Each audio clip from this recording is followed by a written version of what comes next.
Okay. Pablo, thank you for being here, and welcome to the AI Congress. Thanks so much, Ed. I'm happy to be here. What is your presentation going to be about? Because I know it's a fantastic presentation. I'm going to talk about how we can use AI to counter misinformation and deepfakes. There's a lot of research in this area, and I'm going to give a slightly different perspective because I think that we're ignoring large portions where AI can make a very big difference in countering misinformation and deepfakes. And this is something that is definitely going on in every single day. I mean, right now, whenever we read news, personally, the first thing that comes to mind is it real, or is it, it's a fake news? Is it, how do we know? So hopefully you'll be able to provide us some answers. How do we know? How can we read through the noise and know exactly which are the real news and which are the fake news? Yeah, and we're going to start out by talking about how this is actually not a new problem. A little thing has changed, but we've been getting misinformation and disinformation since we could write on cave walls and make drawings. So we'll talk a little bit about why it's different now, and it's very exciting because most of us are used to going to the movies and seeing things that we know are not real, and we're willing to accept them because we know they're not real. You go see a space movie or a horror movie, and we forget that when we're watching the news and deciding for ourselves. So we'll talk a little bit about how AI can help us there. Beautiful. Well, Pablo, welcome. You are first speaker of Congreso IA, AI Congress Latin America. Stage is yours. You own the platform. Thank you so much. Thanks so much.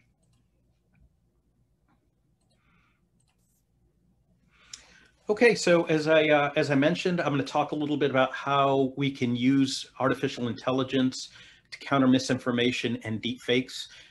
There's been a lot of work that we've seen about AI being used to detect deepfakes, but I think that there's an opportunity to use AI to handle this problem in a much more complete and multifaceted fashion. So we'll talk a little bit about that.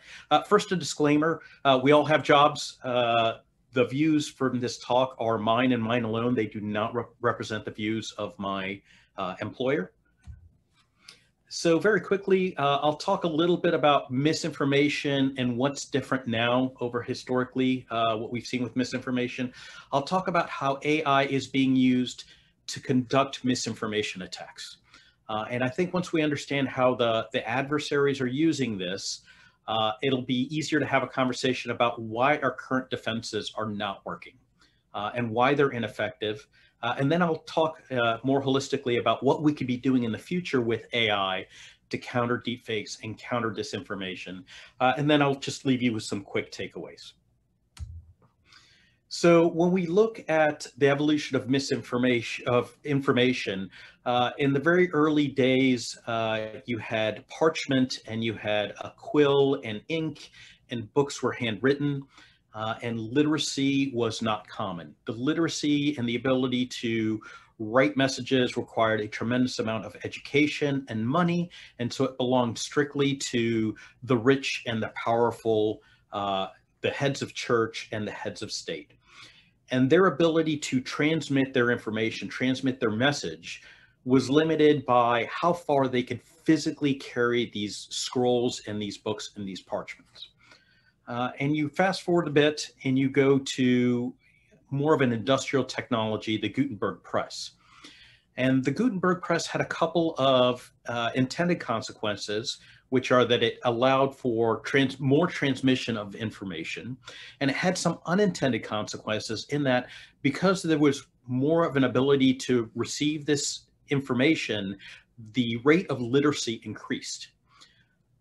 But in this, there was also a bit of an unintended consequence. And that's that the people that funded the technology failed to really account for what could really happen, unintended results of that technology. And so an example of that is the Catholic Church was a founder of the original Gutenberg press, and they probably didn't foresee that Martin Luther would print his 95 Theses, actually mass print it on a press, and nail it to church walls. And so this is really a great instance of putting the technology together and failing to account for everything that could possibly happen. But again, the Gutenberg press allowed for more people to receive the message just because there were more copies of the information. You still had to hand carry the message, but now you could transmit to more people because there were more copies of that message to hand carry. Fast forward to Marconi and the telegraph, and then eventually the wireless radio. And now what you have is the ability for anybody to receive the message almost at instant speed, at the speed of light, by having a piece of commodity technology sitting there. Now, certainly with the telegraph, there was a bit more gatekeeping because you had to know Morse code, you had to be close to a telegraph office. And so if you went to the telegraph office and said, I would like to transmit this message, they could decide not to, or they could decide to change what the message actually said.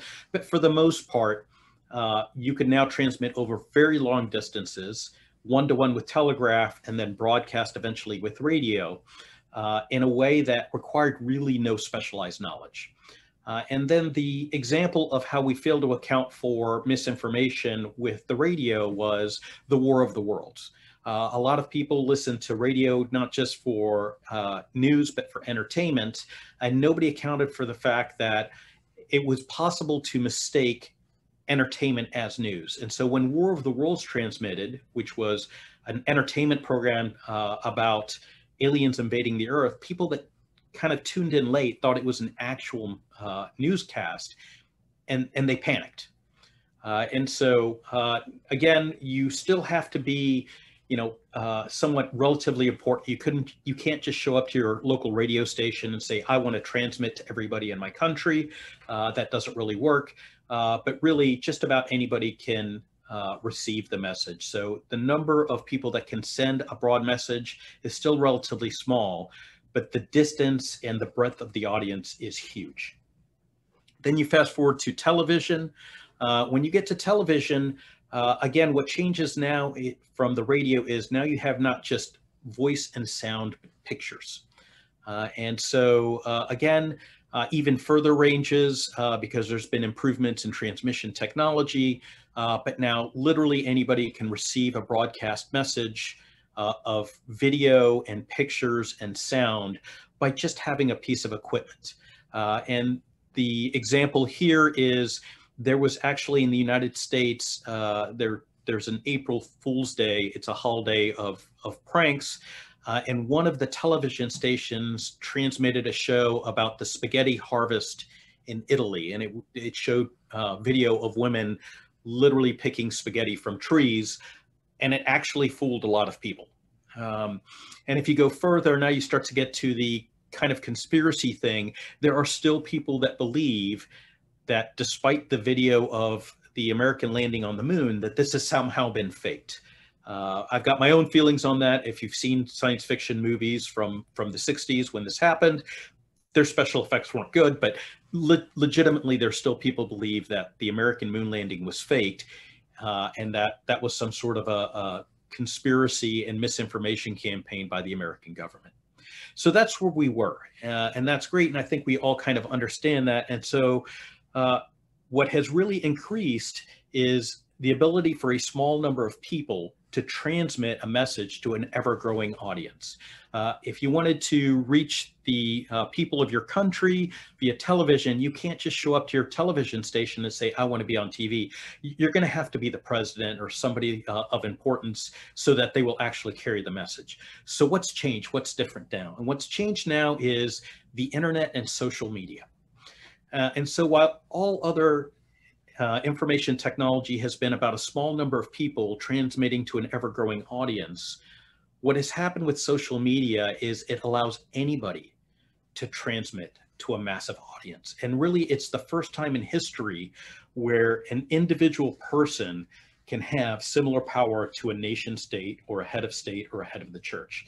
And we now live in a world where Katy Perry has 108 million followers that she can send messages to without checking with anyone. And that is 50 times almost the number of followers as the Prime Minister of England, and infinitely more than the former President of the United States, who's now been deplatformed. And so what has really happened, what's fundamentally different now, is we have no way to track who the individual person is mass transmitting to an audience. And that is a fundamental shift that we have democratized the ability to reach a mass audience. So now that we've talked about that and why misinformation is a huge problem, let's talk about how artificial intelligence is being used to conduct misinformation in this new environment that we're in. I'm going to use a framework that was co-developed by myself and my partner, Sarah Jane Terp, and our group at the Cognitive Security Collaborative, along with the help of several others. We developed a framework for misinformation we call AMIT. AMIT stands for Adversarial Misinformation and Influence Tactics and Techniques. And it's a framework of phases needed to conduct a misinformation attack, as well as the kill chain and tactics, techniques, and procedures to conduct that attack. And if you're interested, there is a link at the bottom. It's open source. Everybody's free to use it. But in the AMIT, the phases required to conduct a disinformation attack in which you might use deepfakes. The first phase is planning, then you go to preparation, then execution, and then evaluation. So let's look at each of these phases from the attacker's point of view, from somebody that would create misinformation and deepfakes, and see how AI may help us. So in the planning phase, there's really two sets of tasks. There is strategic planning, and that is your center of gravity analysis. That's when you look at your intended target and try to figure out, where are their strong points, where are their weak points, where are they susceptible to being influenced. And then you have objective planning. Objective planning is, by understanding those centers of gravity, what objectives do you want to achieve? What goals do you want to achieve? What do you want the end state to be? What do you want the world to look like after your operation? And it turns out that for this, artificial intelligence is not tremendously useful. We can use AI to track existing trends and narratives within any given population. Certainly, we can look at things like, what are the trending topics on Twitter or Facebook? What news stories are leading? What are people talking about? And so AI can help us there. But it's not really useful for helping us define objectives or figuring out what the centers of gravity are, because that's really an ethnographic study and an understanding of a particular target society. And the other thing that it's not good for is designing measures of effectiveness. You have to think about, if I send out this message to achieve this objective, how can I measure the effect? So AI, not tremendously useful in the planning stage. The next stage is preparation. And so for preparation, it turns out that it is somewhat useful in the sense that, I'm sorry, I'm trying to get my screen ready. In the sense that what you have to do here are three tasks. You need network development, you need micro-targeting, and you need content development and channel selection. Those are the tasks in the preparation phase. So network development is where you start getting your social network together. You try to figure out who are your useful idiots. Useful idiot is not my term. Useful idiot is a term that came out of the Soviet Cold War propaganda. And a useful idiot is someone that you think you can influence that would take your misinformation and transmit it out as truth because they've been fooled by it. So who are the people that you're likely to influence and are likely to amplify your message? So bots can certainly be used to kind of cultivate and feed those kind of narratives to the useful idiots. However, you have to be careful in the preparation, because this isn't the execution stage and you don't want to show all of your resources. So if you use too many bots, you're going to reveal where they are, and there's a chance that they'll be identified and be shut down. And so you have to use it carefully. When it comes to micro-targeting, AI is tremendously useful. Social media was built for micro-targeting. In most cases, social media was built for micro-targeting of advertising. And so if you're built for advertising, whether I'm trying to sell you a car or a political view is immaterial. Micro-targeting is micro-targeting, and I can certainly take a look at the types of things that you like and you forward, and that will give me an idea as to whether or not you will be receptive to my message, or be susceptible to influence for that message. And so AI definitely helps us there. The AI on social media was specifically built for market targeting. AI is also good for A/B testing and message honing. And so again, this is something that happens often in advertising. You put out a couple of different versions of your advertisement, and you can see which one gets more likes, more retweets, more clicks. And so that A/B testing, so that you can figure out which version of my message is better. Okay, it's A, come back, refine it. Now I'm going to send out version C and D, get input from the AI as to who's clicking on it, and I can hone my message. The one that most people concentrate on for AI is for the content development. So generative adverse networks, GPT-3, these things are used to create fake messages, certainly deepfake videos, deepfake pictures. You can create fake messages. So AI, I think it's well known how you can use AI to generate these kind of messages. And then the last thing is channel selection. Channel selection is not something that AI can really help with. Channel selection means, depending on who your target audience is, if your target audience is in the United States, middle-aged people, Facebook is a great channel. If your target is sub-Saharan Africa, Facebook is not a good target, because what they use in Africa more often than not is WhatsApp. Latin America has different social media that they like versus Asia. And so really channel selection is, again, kind of a sociological study, an ethnographic study of how people receive their news, how people forward their news. Going forward again, to execution. Execution, again, AI becomes helpful. Pump priming is when you slowly start getting your message out there. If your message trends the first hour, it looks a little funny. So normally there's something comes up and there's a little bit of a slow ramp up, and then there's a huge spike. And so AI can be of some use by sending things out to your key influencers, those key people that have already been infected with your message from the pump priming stage. And then once they start sending it out, once your influencers start transmitting your messages, sharing your videos, now you can use your bots to help with the exposure. And so the bots can be used to like, retweet, re-amplify, retransmit those messages. And because there are more people interacting with your message, there's now more noise for your bots to hide in. And so again, AI can be used to create and control these bots, decide when they should fire. One of the trends that we've seen for disinformation and deep fakes, everybody's familiar with human operators, and with the bots are relatively dumb. What we've seen now is what people have started calling androids, where it's an account that sometimes is controlled by a bot and sometimes it's controlled by people. And those are much, much harder to detect.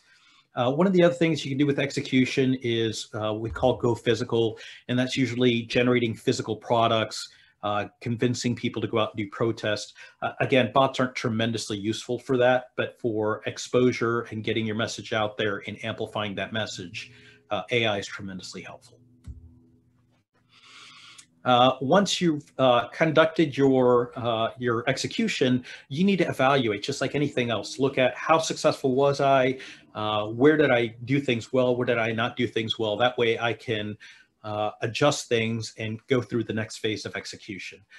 AI is of use for persistence, for staying in the public consciousness, but really once human interest kind of dies off, you can periodically retweet or re-amplify that message. But again, if you do it too much, you're going to show everybody where your bots are and they're going to be easily detectable, and that's not very useful. Where they're tremendously useful, again, is the A/B testing. So your message went out, it was probably went well, but didn't go perfect. So again, you're going to want to hone that message, do some A/B testing, and get ready for your next set of execution. Again, the AIs in social media were built for rapid evaluation and big data analysis of messages and content going out. And so really the AIs built into the social media are tremendously helpful. Certainly you can build your own AIs for your own ad campaigns. But now that you've done that, you're basically going to wash, rinse, and repeat. You've done an execution, you've measured the effectiveness, you've now retooled, retweaked, adjusted to be more effective. And then you can start over again with the preparation, execution, and evaluation until you're done. And so when you look at it, AI is tremendously useful if you want to propagate misinformation and if you want to propagate deepfakes. So let's talk about how AI is currently being used to defend against this and why it's really ineffective. So when we look at how AI is being used to try to address information before the fact, I'll be honest, I have not seen this in execution yet. I'm still at the very early stage of academic research, but what I've seen is two network models that get pushed. One is the epidemic diffusion model. The other one is scale-free networks. So I'll talk about the epidemic diffusion model. This is a model that has been borrowed by disinformation experts and it's used primarily for things like COVID. It's used for medical pandemics. And so RC is the rate at which you are contacted by misinformation. S is the subject, so you're contacted by misinformation, and then something happens to some of us, and we go from S subject to I infected, where now we've seen the message enough times that for whatever reason, we're now infected with this misinformation. And then we live in this kind of infected state. And for some of us, there's a possibility that something will happen and we'll take the RC where we're up top, where now we've corrected and we've realized that we've made a mistake and we no longer believe the misinformation, but we're still being contacted by it. And so the problem is that we really don't understand enough about the human psyche and what happens with social media and social networks to understand what causes somebody to go from just being contacted to being infected. And so it's a nice model and it's easy to understand, but right now it's not very practical. So let me go over to the right and I'll talk about scale-free networks.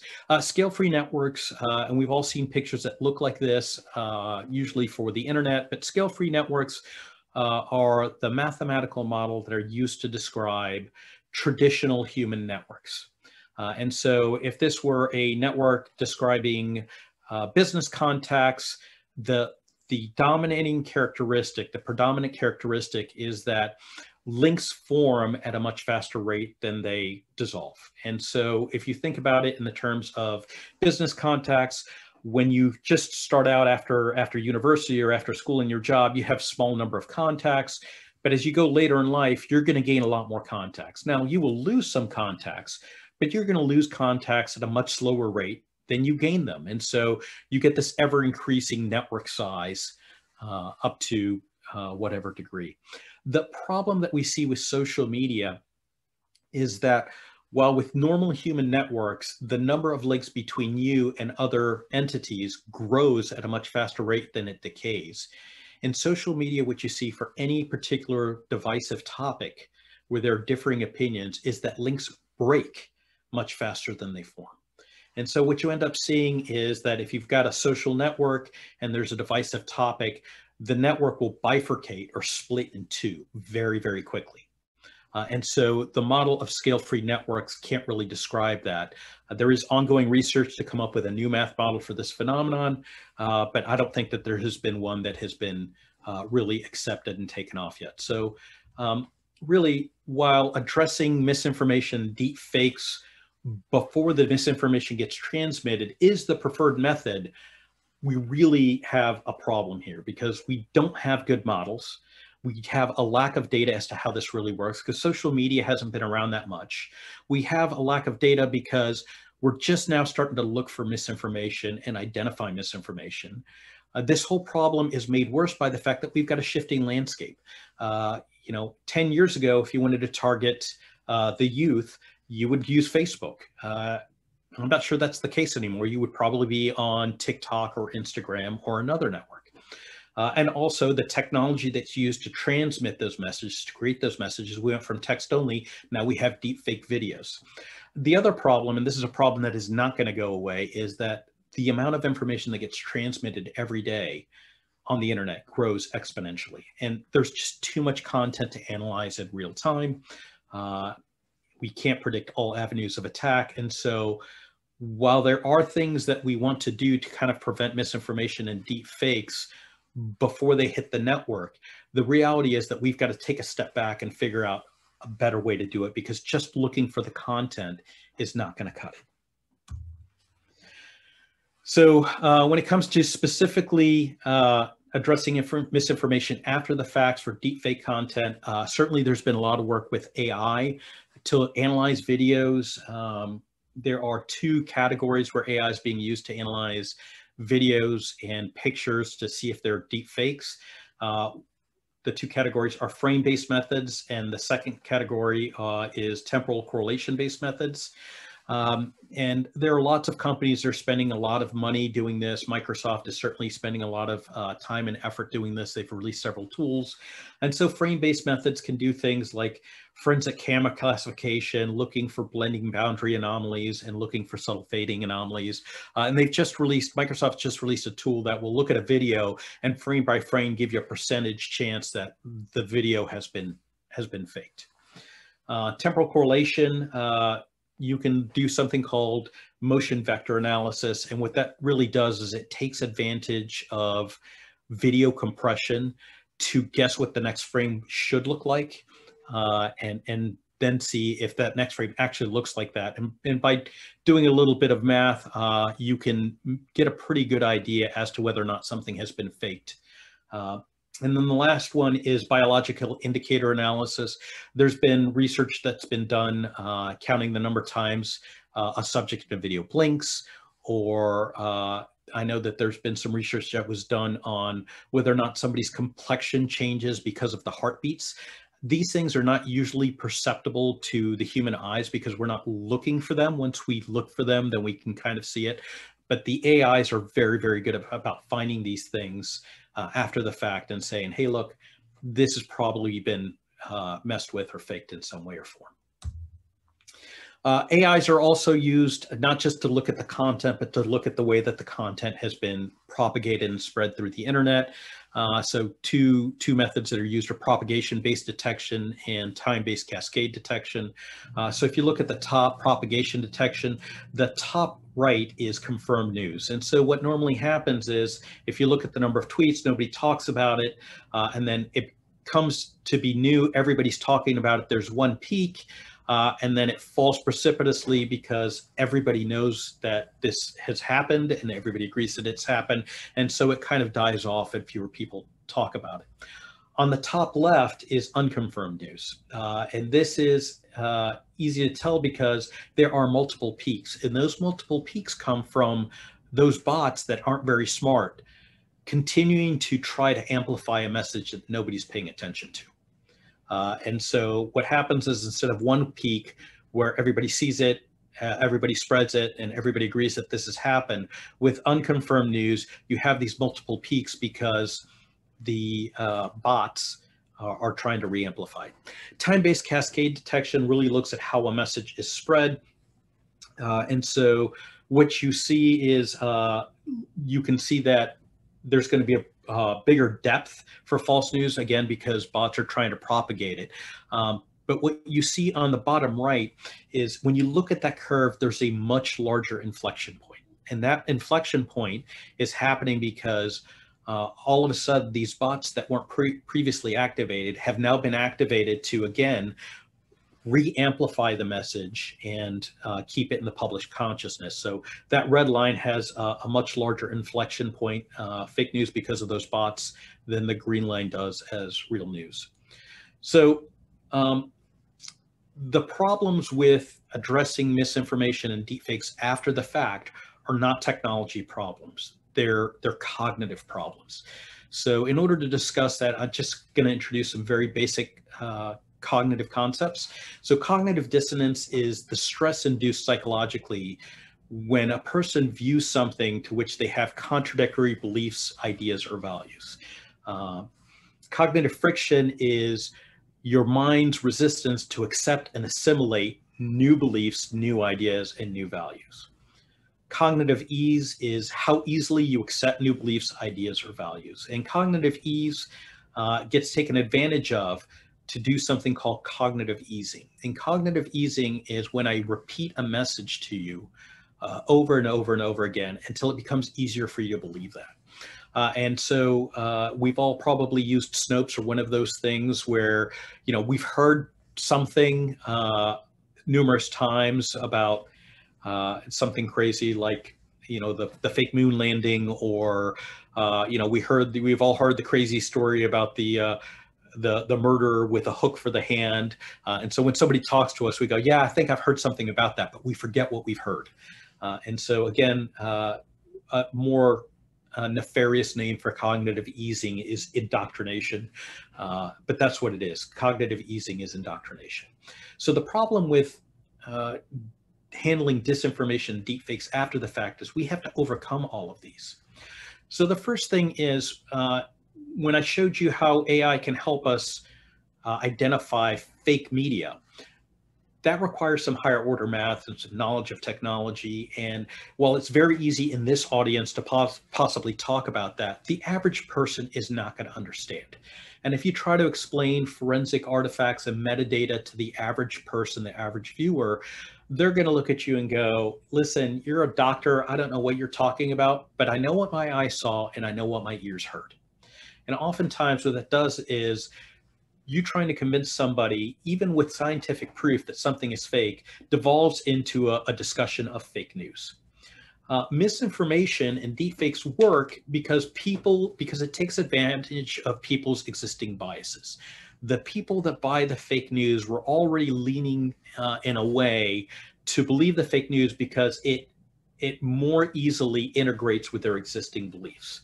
And once they're further indoctrinated and further believe that fake news, you have to now overcome the cognitive dissonance because they are all in. And most people, when they're all in cognitively, are really, really not willing to admit that they were wrong and that they've been fooled. It's a psychological thing.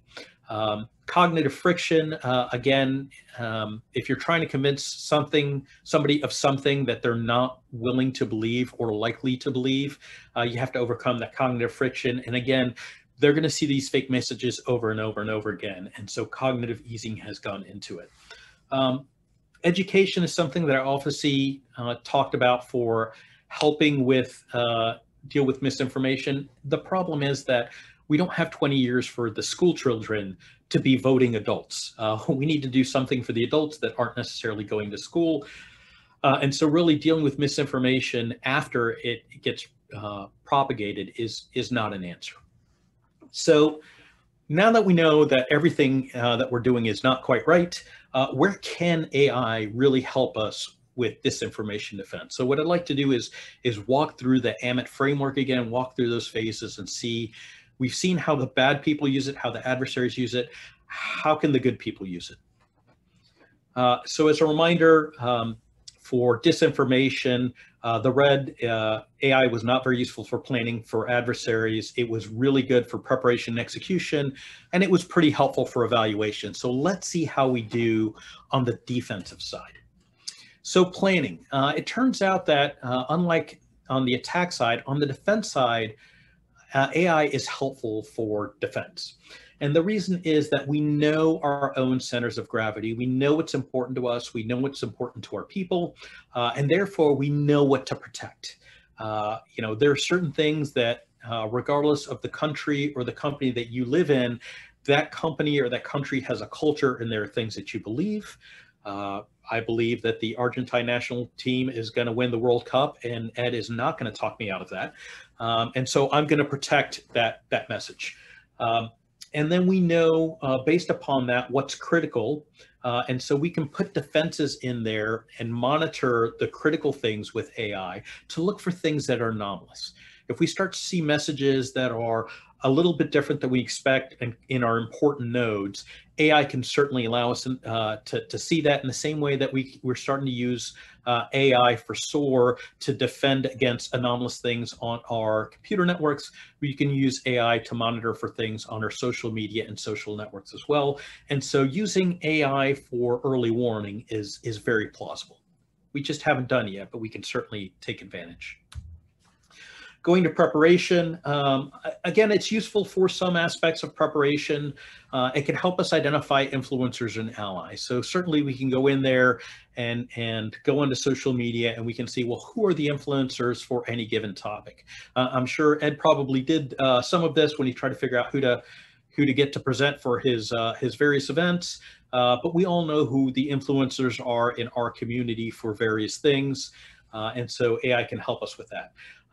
Just like micro-targeting can be used to target people that are susceptible to influence by the bad people, micro-targeting can be used by the defenders to target people that are susceptible. And what we can do is we can preempt the message. If people are starting to believe false messages, we can certainly see that. We can see the people that would be susceptible to these false messages.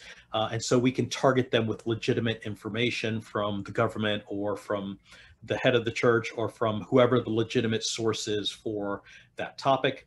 And again, we can use AI for A/B testing of our messages. So release a couple of messages out, see which ones really gain traction, and then tweak and go out.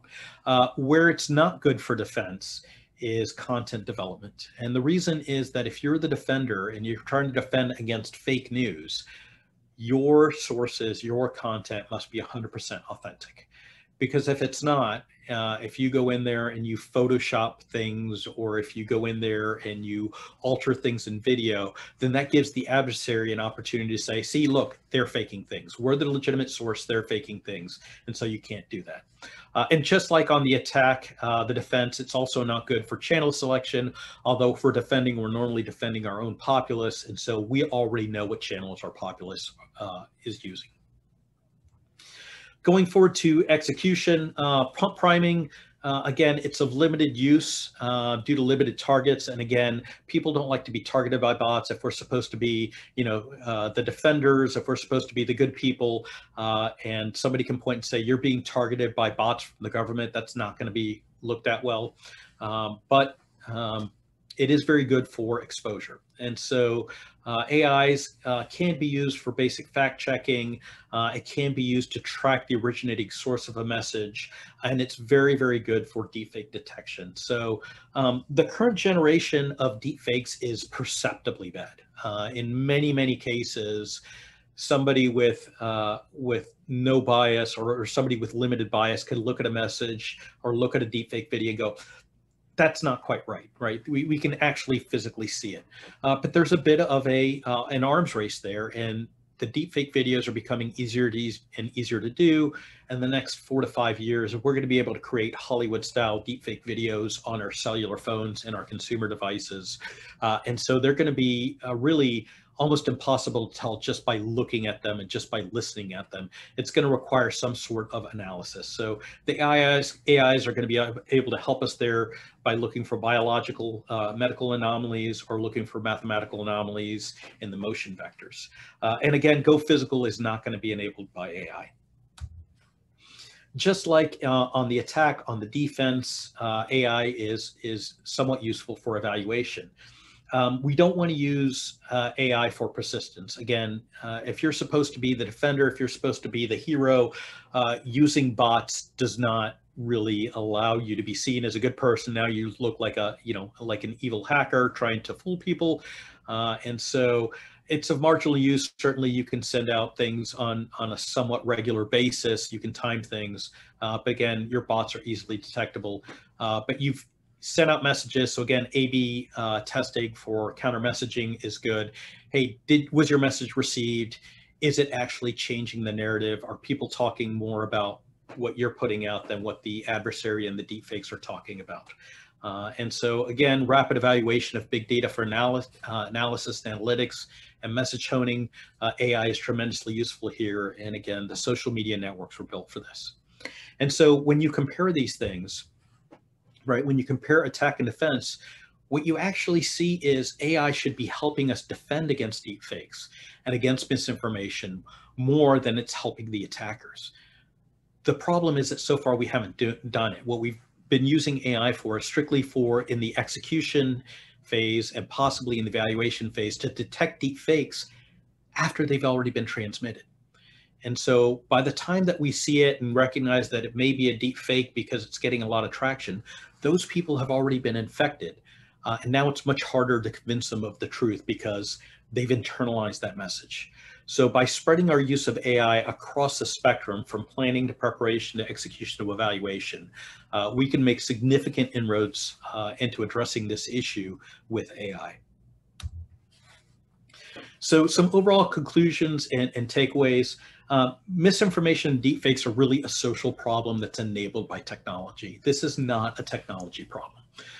And so thinking that Facebook and Google and Instagram and WhatsApp as technology companies are going to be able to solve this problem is false. They're not going to be able to do this. This is going to require everybody to kind of push in the same direction. It's going to require some technology to aid the defense, but it's really going to require a good bit of effort from legal and from government and from companies to really push this message forward and address this issue. AI can enable defense, but it's an arms race. We can't just create something that detects deep fakes and then just leave it alone. The people creating deep fakes, the people creating disinformation, they get better at this every year. And so our tools to detect it have to get better every year, in much the same way we do with antivirus and with computer networks. Artificial intelligence has got to be implemented across the kill chain. Using AI only after the message has been transmitted and received and saying, hey, that thing that you saw is fake, it's not going to cut it. We're not going to solve the problem. We're always going to be behind. And I think we've seen the results of that over the last 4 or 5 years. And the last thing is, if we're going to build AIs to really help us with this, we need to do a lot more studying. We need better models, better training data, and better education on how to use AI and how to address this issue. AI, again, is models and training data. We need those things if we're going to develop AIs. And the last thing we need is a little bit of regulation and oversight to ensure that this problem doesn't get worse and we make inroads into limiting how people receive these deepfakes and this misinformation. So I hope you enjoyed that. I hope that was helpful. I've left my email address there on the slide in case there are any questions. Please feel free to reach out and contact me. Just let me know that you saw this video and that's what the question is about. And I look forward to hearing from you. Thanks so much. Pablo, thank you so much. Wow, that's it's crazy. I mean, I don't even know where to start. Since we're, you and I and Andres, our focus is in cybersecurity, right? So we come from that perspective. To a lot of the attendees and a lot of regular, I would say regular people, they're in different worlds, right? Some of them are in finance, some of them are in healthcare, government, and everything. So when we start talking about defending, let's just focus on that for now. Who is in charge? Who's responsible for defending? Is it going to be the same cybersecurity folks, you and I and others like us, or is there going to be a new force? Ed, you know what? That's a great question. And the short answer is it's going to depend on your agency. But here's the key. The key is to know that this problem is out there and to start getting your executives together now and make this part of your table topping and your normal incident response. So just like when you have a cyber incident, the lawyers are going to be involved, the PR people are going to be involved, your chief executives are going to be involved. This is very much the same way. If you're a hospital and you start seeing misinformation about the COVID vaccine, who responds to that? Well, the answer is everybody in the medical industry. The pharmaceutical company responds, and the government responds, and the executives at the hospital respond, and the doctors respond. If you're in the financial institution and misinformation goes out about one of your executives stealing money or laundering money, who's going to respond? Well, everybody responds, right? Your PR people and your social media people and your legal people. So this is really one of those things that it's not a silver bullet problem, it's a 1,000 bullet problem. And everybody has a part to play.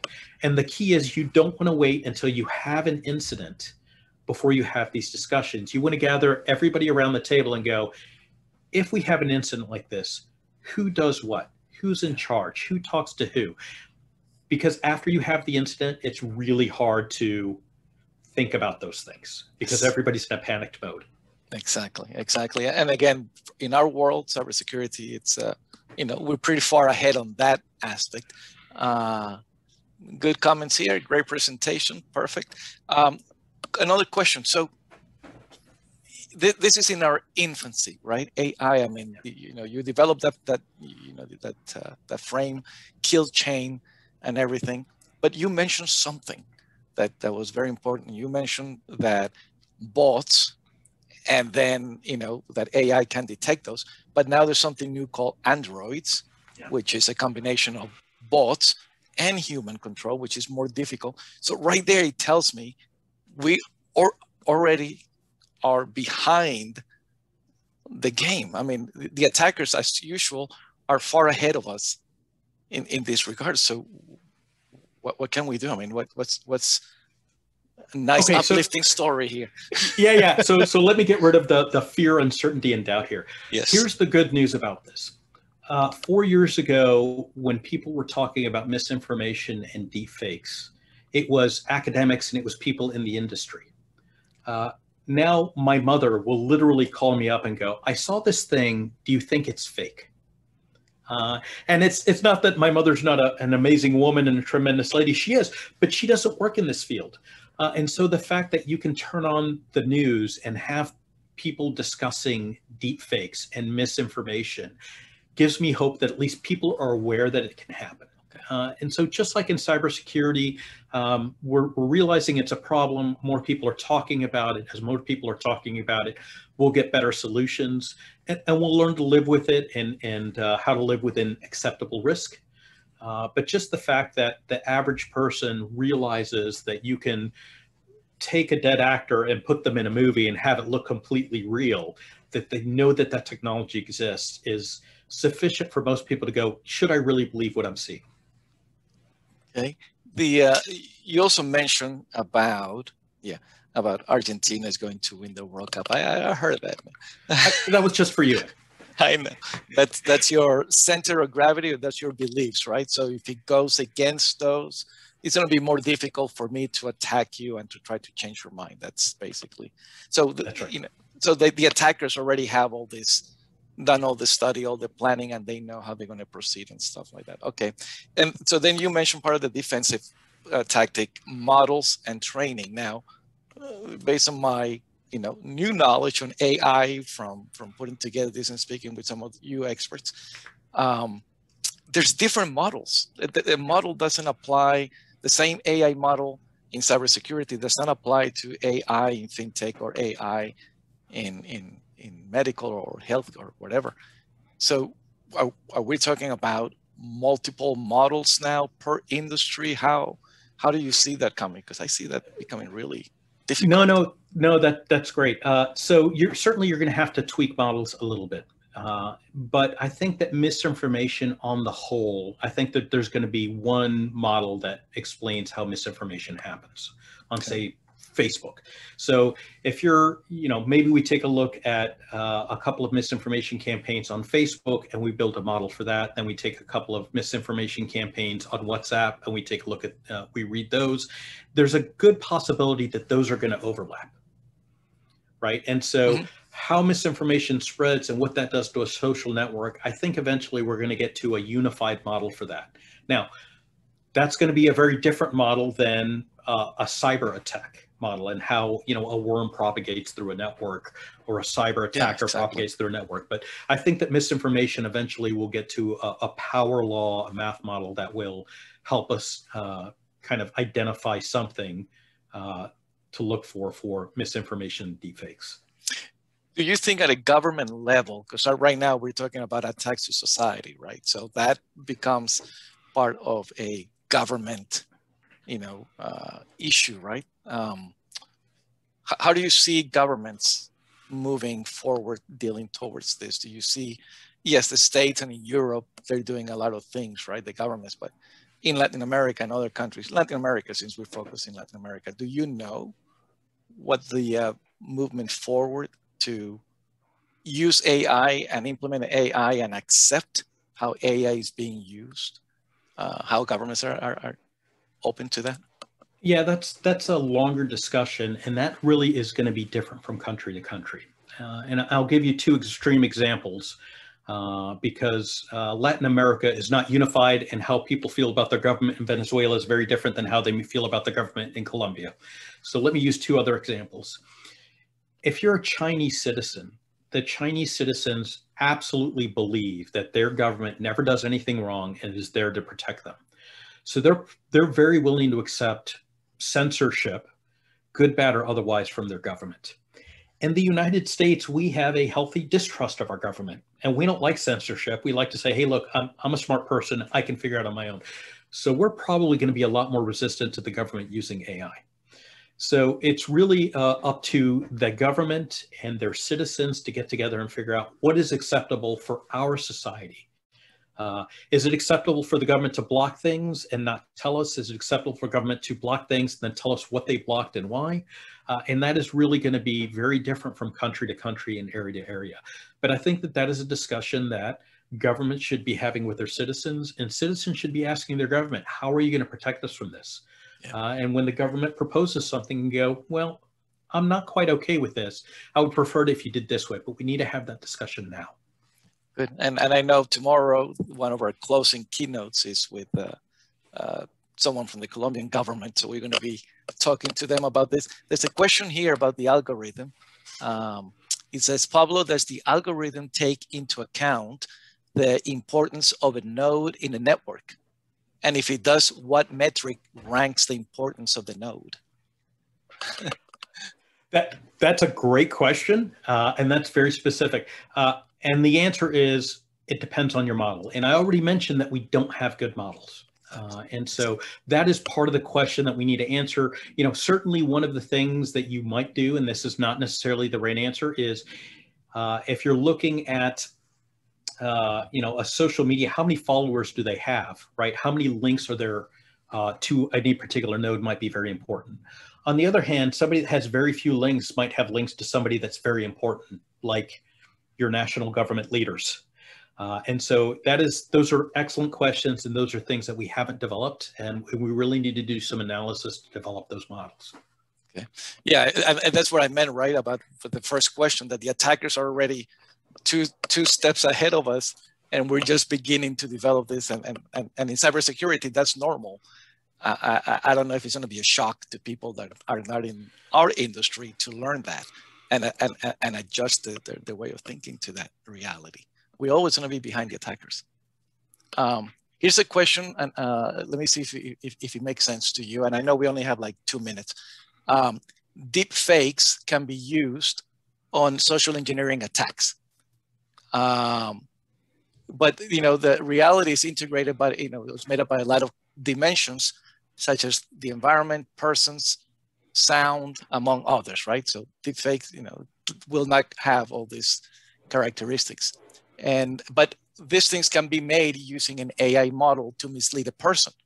On the other hand, decentralized fake information on the internet is difficult to face. How can we deal with that? Can we maybe doing an open source project using open CVEs, things like that? I mean, that's part of the model that you're talking about that needs to be created.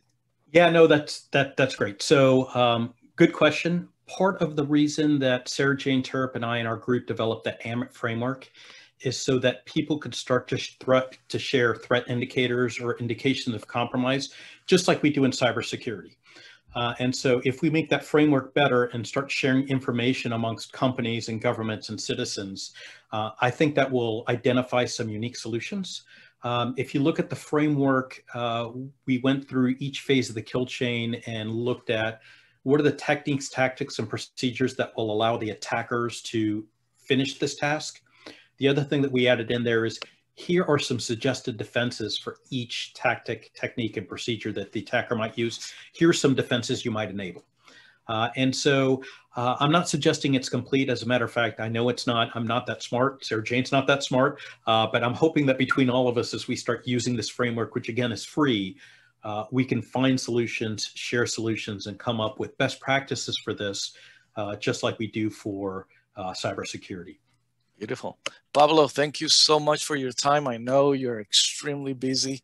We appreciate you, taking some time to be here with us, and thank you. Ed, thanks so much for having me, and look forward to seeing you soon. Take care. All right. See you later.